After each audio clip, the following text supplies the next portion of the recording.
Indo British advanced pain clinic నొప్పి మాయం surgery దూరం ఫర్ అపాయింట్మెంట్స్ 9155515563.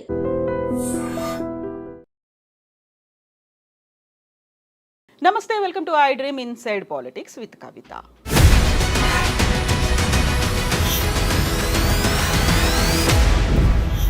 కొడంగల్ నియోజకవర్గంలో అసలు ఏం జరిగింది? ఫార్మా కంపెనీకి వ్యతిరేకంగా అక్కడ ఎవరు ఆందోళన చేశారు? దాడులు ఎవరు చేశారు? పోలీస్ అధికారులు చెప్తోంది మాత్రం బీఆర్ఎస్కి చెందినటువంటి ఒక ప్రధాన నేత అనుచరుడే అటాక్ చేశాడని చెప్తున్నారు. ఆ వ్యక్తి ఇప్పుడు అప్స్కాండింగ్లో ఉన్నాడని. యాక్చువల్గా అక్కడ ఏం జరిగింది? ఎందుకని ఆందోళన జరిగింది? దాడి జరగలేదని కలెక్టర్ ఎందుకు చెప్పారు? మనతో పాటుగా ఉన్నారు బీఆర్ఎస్ అధికార ప్రతినిధి క్రిషాంక్. హలో అండి, నమస్తే. సో యాక్చువల్గా ఈ మధ్య కాలంలో జరుగుతున్నవన్నీ హై ఇంటెన్సిటీతో ఉన్నటువంటి ఇష్యూస్గానే కనిపిస్తున్నాయి. వెరీ లేటెస్ట్గా మనం రామన్నపేట చూసాం ఒక వారం కింద. నిన్న కొడంగల్లో జరిగినటువంటి ఈ ఇష్యూ యాక్చువల్గా ఏం జరిగింది అక్కడ అసలు? అంటే ఒకటి ఖచ్చితంగా కవిత గారు హై ఇంటెన్సీ. ఎందుకంటే ప్రజాపాలన అని చెప్పిండ్రు, ప్రజాస్వామ్యం అని చెప్పిండ్రు. ప్రజాస్వామ్యంలో సీఎం గారి నియోజకవర్గంలోనే ఇంటర్నెట్ సర్వీసెస్ ఆపేస్తారా? ఆపరు కదా. మొన్న సికింద్రాబాద్లో అయింది. సికింద్రాబాద్ సిటీ యాక్చువల్లీ చాలా పీస్ఫుల్. లాస్ట్ 10 years కేసీఆర్ గారి పాలనలో చూసినాం, ఎక్కడ కూడా అట్లాంటి ఘర్షణలు జరగలేదు. సికింద్రాబాద్లో లాస్ట్ మంత్లో ఇంటర్నెట్ సర్వీసెస్ బంద్, ఇప్పుడు కొడంగల్లో ఇంటర్నెట్ సర్వీసెస్ బంద్. అయితే ఒక్కటి మనం గమనించాలి ఏంటంటే, అసలు ఇవాళ మా మీద ఏమని అంటున్నారు అంటే బీఆర్ఎస్ వ్యక్తి అందులో ఉన్నాడు అనేసి ఒకటి అంటున్నారు. కానీ వాస్తవం కాదా? కొన్ని నెలల నుంచి అక్కడ ధర్నాలు జరుగుతున్నది వాస్తవం కాదా? ఒక వ్యక్తి హైదరాబాద్ నుంచి 24 గంటల ముందే వెళ్తే అక్కడ పోయి ఏదో 100 మందిని రెచ్చగొడితే మరి కొన్ని నెలల నుంచి ఎందుకు ధర్నాలు అవుతున్నాయి? అంటే నిజాన్ని నుంచి దూరం పెట్టడానికే ఇవాళ ఇంటర్నెట్లు బంద్ చేసి కొత్త కట్టు కథనాలను అల్లుతున్నారు అని అర్థమవుతున్నది. ఎందుకంటే ఎవరు అనుచరుడు అని అంటున్నారు? పట్నం నరేందర్ రెడ్డి గారు అనుచరుడు అని అన్నారు. పట్నం నరేందర్ రెడ్డి గారు ఎక్కడున్నారు? అందరితో పాటు పోలీస్ స్టేషన్లోనే ఉన్నారు. ఆయనను విచారణ చేయలే. ఆయన ఫోన్లో ఏదో 42 కాల్స్ అనేసి అంటున్నారు, ఆయన ఫోన్ కూడా తీసుకోలేదు మధ్యలో కేటీఆర్. ఎందుకంటే 2 ఫోన్లు అయితే మీ నుంచి నాకు ఫోన్ వచ్చినా, నా నుంచి మీకు ఫోన్ వచ్చినా మన ఇద్దరు ఫోన్లో ఉండాలి కదా. మరి అట్లాంటిది ఏం లేదే. ఒక వ్యక్తి ఒకటి వల్ల మీరు చెప్పాల్సిన సమాధానం ఏంటిదంటే, నంబర్ 1, ఆయన ఆ గ్రామస్తుడా కాదా? కొడంగల్ వాస కాదా? సురేష్ కొడంగల్ వాస లేదు, హైదరాబాద్ చెందిన వ్యక్తి ఇక్కడికి వెళ్ళి అక్కడికి ఘర్షణలు చేయడానికి వెళ్ళిండా? కొడంగల్ వాసి అక్కడికి పోయి ఉన్నాడు అంటే తప్పు లేదు. ఎందుకంటే వాళ్ళ గ్రామంలో ఇవాళ ఫార్మా కంపెనీ పేరు మీద ప్రభుత్వం నిర్ణయం తీసుకొని ఒక ఫార్మా కంపెనీ కోసం ప్రభుత్వమే ఈరోజు అంతా పుష్ చేస్తుంది అని అన్నప్పుడు ఖచ్చితంగా నిరసన తెలిపే హక్కు వాళ్ళకు పూర్తిగా ఉన్నది. వాళ్ళ భూములు కాబట్టి వాళ్ళకి ఇవ్వాలని లేకపోతే. ఇంకొకటి, నిన్నటి నేను చూస్తున్నాం కాంగ్రెస్ వాళ్ళు, వాళ్ళకు ప్రో ఉన్న మీడియా వాళ్ళు ఒక ఫోటోని మొత్తం సర్క్యులేట్ చేస్తున్నారు. ఆ ఫోటోలో ఏమైనా రాయబట్టుకొని ఉన్నాడా? ఆ ఫోటోలో కర్రె పట్టుకొని ఉన్నాడా? ఆ ఫోటోలో దాడి చేస్తున్నట్టు కనబడుతున్నాడా? మాట్లాడుతున్నాడు కలెక్టర్ గారితో. మాట్లాడుతున్న ఫోటోని చూపెట్టి ఇగోండి బీఆర్ఎస్ వ్యక్తి ఉన్నాడు, ఈయననే దాడులు చేశాడు.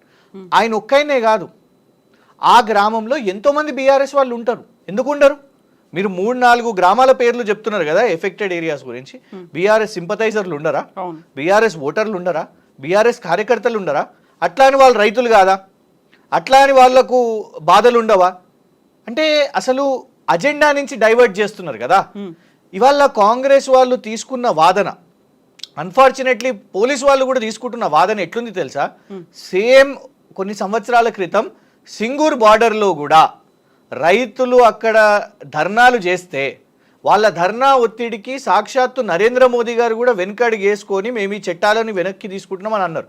కానీ దానికంటే ముందు ఏమి బ్రాండింగ్ చేశారు? వాళ్ళు ఖలిస్తానీలు, వాళ్ళు టెర్రరిస్టులు అని అనలేదా? ఎవరో ఎందుకు, మన నిజామాబాద్ ఎంపీ మన అరవింద్ గారే అన్నారు. ధర్మపురి అరవింద్ గారే వాళ్ళు టెర్రరిస్టులు ఉన్నారు, ఖాలిస్తానీలు ఉన్నారని. మీరు ఇప్పుడు అట్లనే చేస్తున్నారు.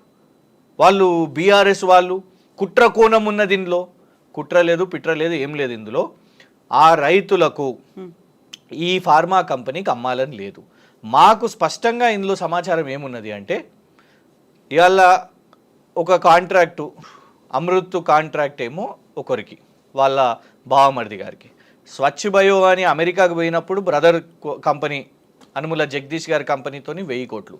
ఇక్కడనేమో కొడంగల్ ఫార్మాలో మ్యాక్స్ బిఎన్ ఫార్మా, ఏ మ్యాక్స్ బిఎన్ ఫార్మా అయితే వాళ్ళ అల్లుడు గొలుగూరి సత్యనారాయణ గారి కంపెనీ ఉందో అక్కడ ఫార్మాన్ అక్కడ ఎస్టాబ్లిష్ చేయడానికి ఇవాళ రేవంత్ రెడ్డి గారు ఒత్తిడి పెట్టి అక్కడ ఉన్న రైతుల దగ్గరికి వెళ్ళి ఇవాళ భూసేకరణ చేయాలనే ప్రయత్నం చేస్తున్నారు. ఇది క్లియర్గా చీఫ్ మినిస్టర్ రేవంత్ గారి పెట్ ప్రాజెక్టే. లేకపోతే సొంత నియోజకవర్గంలో ఇలా అడ్మినిస్ట్రేటివ్ ఫెయిలియర్ కాదా అండి?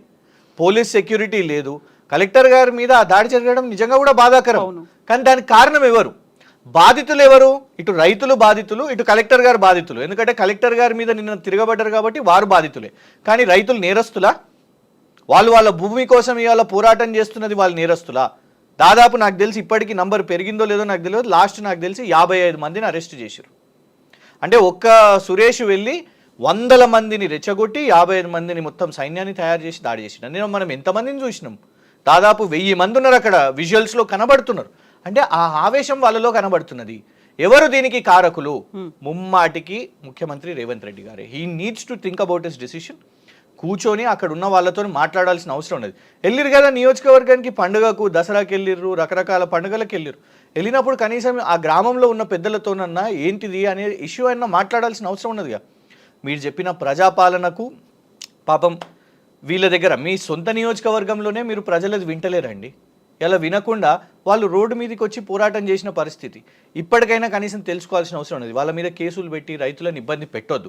కలెక్టర్ గారే చెప్తున్నారు, మీరు ఇప్పుడు అన్నట్టు కలెక్టర్ గారే అంటారు దాడి కాదది అని అంటున్నారు. మరి దాడి కానప్పుడు కేసు ఎందుకు? దాడి కానప్పుడు అరెస్ట్లు ఎందుకు?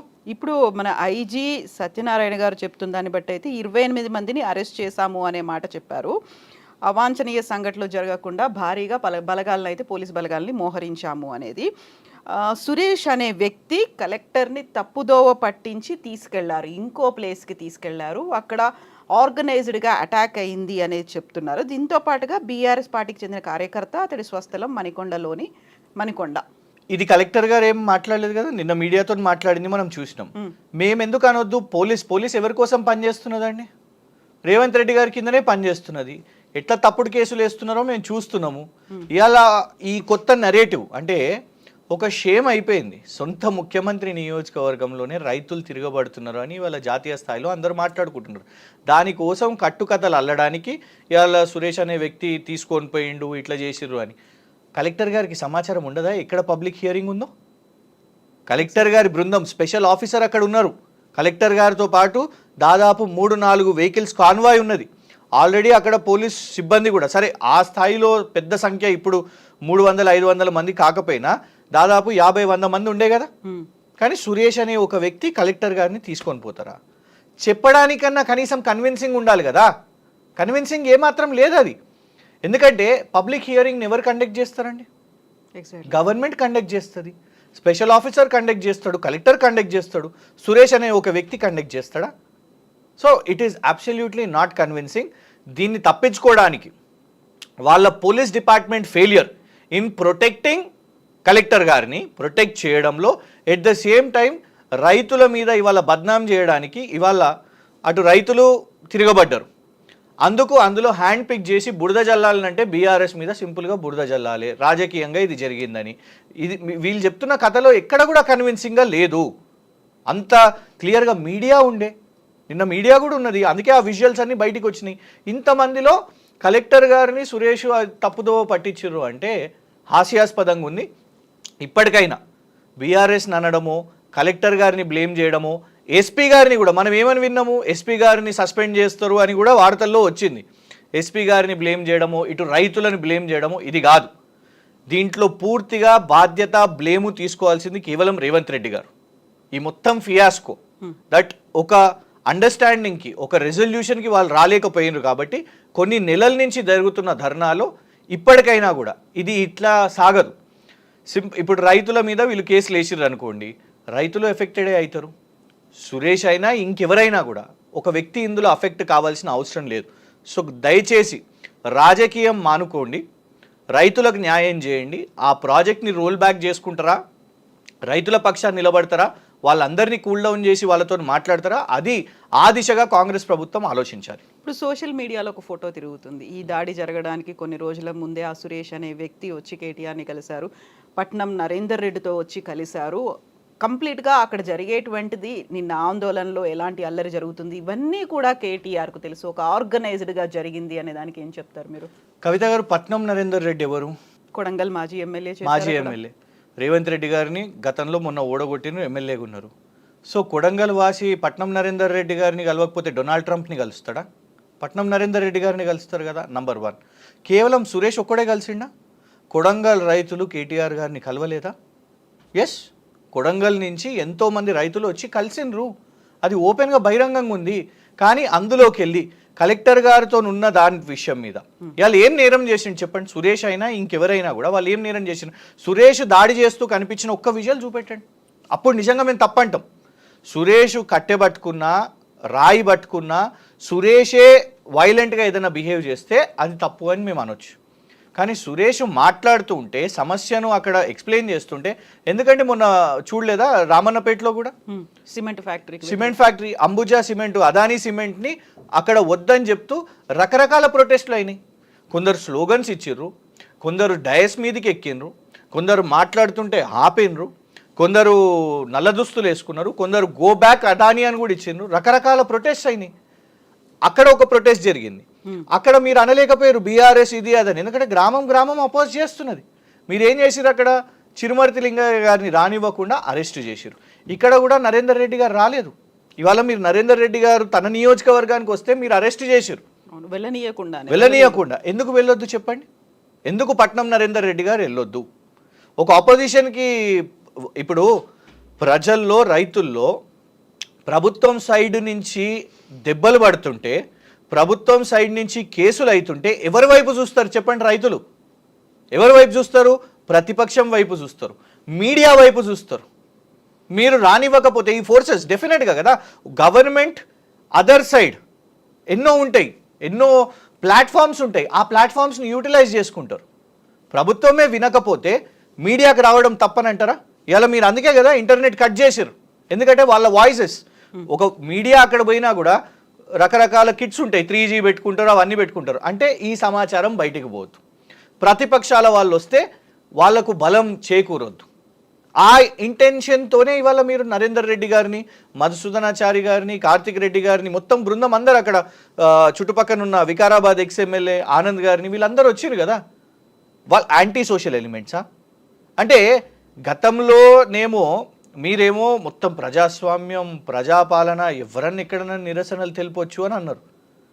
కానీ ఇవాళ మీరెందుకు మీ సొంత నియోజకవర్గమే ఒక మోడల్ లాగా ఎందుకు అయితలేదు? ఒక ఎగ్జాంపుల్, ఒక ఉదాహరణ లాగా ఎందుకు ఉంటలేదు? సో ఒకటి ఏంటిదంటే, ఇప్పుడు వాళ్ళ వైఫల్యాన్ని ఒక నెరేటివ్ లాగా బిల్డ్ చేస్తున్నారు. దాన్ని పొలిటికల్ చేసేసి ఆ రైతుల మీద ముద్ర వేసేద్దాం, దీన్ని రాజకీయంగా రెచ్చగొట్టిండ్రు అనే ప్రయత్నం చేద్దాం. కానీ ఒక్కరిని రెచ్చగొట్టవచ్చు, ఇద్దరిని రెచ్చగొట్టవచ్చు, 10 మందిని రెచ్చగొట్టవచ్చు. కొన్ని గ్రామాలను రెచ్చగొట్టొచ్చా? నిజంగానే అట్లయితే, నిజంగానే అట్లా రెచ్చగొడితే, రెచ్చిపోతే మరి రేవంత్ రెడ్డి గారికి వాళ్ళ నియోజకవర్గంలో పట్టు లేదని అర్థమైపోతున్నది. కొడంగల్లో సొంత నియోజకవర్గంలో పట్టు లేదని తెలిసిపోతుంది. ఇలా మీ ఎక్కడో కాదు, మన తెలంగాణలో ఎక్కడో కూడా మాట్లాడతాం. వీఆర్ టాకింగ్ అబౌట్ ముఖ్యమంత్రి గారి నియోజకవర్గంలోనే అపోజ్ చేస్తున్నారు. ఇవాళ వాళ్ళు వద్దని చెప్తున్నారు, ఈ ఫార్మా కంపెనీ మాకు ఇక్కడ వద్దు అని చెప్తున్నారు. ఎవరు రైట్? ఇవాళ పోలీసు రైట్ అవుతుందా? సురేష్ ఒక్కడు రైట్ అవుతాడా? రైతులు వాళ్ళు రైట్ అవుతారా? ఒక వ్యక్తి వాళ్ళని రెచ్చగొడుతుండు అని అంటే there should be a cause కదా. ఎగ్జాక్ట్లీ. ఆ మిస్లీడ్ చేసినటువంటి సురేష్ ఇప్పుడు అప్స్కాండింగ్ లో ఉన్నారు, ప్రత్యేక బృందాలతో దర్యాప్తు జరుగుతోంది, గాలింపు చర్యలు చేపడుతున్నారు. ఇవన్నీ అనుకున్నప్పుడు వాట్ విల్ హ్యాపెన్ నెక్స్ట్ అనేది ఏం జరుగుతుంది అసలు? I hope Suresh should be safe first of all. ఎందుకంటే ఈ నరేషన్ మధ్యలో, ఈ కాన్స్పిరసీ థియరీ మధ్యలో పాపం ఆ సురేష్ అనేట ఆయన బలి కావద్దు, ఏ రైతు బలి కావద్దు. వాళ్ళు చేసింది, వాళ్ళు ఏం చేసిర్రు? ఆ కాజ్ ఏంటిది? వాళ్ళ భూమి కోసం పోరాటం చేసిర్రు. ఇవాళ దేశవ్యాప్తంగా అందరూ కూడా కొందరు చర్చ మేము చూస్తున్నాం. అంటే కాంగ్రెస్ వాళ్ళు ఏం చేస్తున్నారంటే కలెక్టర్ మీద దాడి చేసి ఊరుకుంటారా అని. వాళ్ళు ఎందుకు చేసిర్రండి? వాళ్ళు ఏమి రేపు పొద్దున నక్సలైట్లు అయిపోవాలని చేయలేదు. వాళ్ళు కేవలం వాళ్ళ వ్యవసాయ భూమి కోసం మేము మా భూములు ఇవ్వం అని అన్నారు. కొన్ని నెలల నుంచి ధర్నాలు చేస్తున్నారు. అయినా మీరు మొండిగా వాళ్ళకు ఈ పబ్లిక్ హియరింగ్ ఇదంతా సేకరిస్తాము అని అనేసరికి ఏం జరిగిందో మనకు ఎవరు కూడా తెలియదు. ఆ స్పర్ ఆఫ్ ద మూమెంట్లో ఆ రియాక్షన్ అయింది. దాన్ని మీరు చేయాల్సింది ఏంది? వాళ్ళని బ్రాండింగ్ చేయడం కాదు, వాళ్ళు తప్పు చేసిర్రు అని అనడం కాదు. తప్పులను అవన్నీ కూడా పక్కన పెట్టి ఎట్లయితే కలెక్టర్ గారు అన్నారో దాడి జరగలేదు అని అన్నారో ఆ ఇష్యూ నుంచి మీరు రిజాల్వ్ చేసుకొని ఫస్ట్ అసలు ఈ ఫార్మా కంపెనీ విషయం మీద ముందుకు పోదామా వెనకడిగేద్దామా దాని గురించి చర్చ చేయండి, అక్కడ రిజాల్వ్ అవుతుంది. అది కాకుండా ఆ రైతులు వాళ్ళు ముద్దాయిలు అది బీఆర్ఎస్ చేపించింది అని అంటే మాత్రం అది ఆగిపోదు. ఒక వ్యక్తిని మనం రెచ్చగొడితే అక్కడ ఆ సమస్య పరిష్కారం కాదు. డెఫినెట్గా ఆ ఇష్యూతోనే అరే మహిళలు ఎట్లా రియాక్ట్ అయినారో మనం చూసినాం కదా, ఆ కారు ధ్వంసాలు అవన్నీ మహిళలు మనం చూసినాం కదా. వాళ్ళు ఉట్టిగా ఎవరో చెప్తే ఇంకా నయ్యం.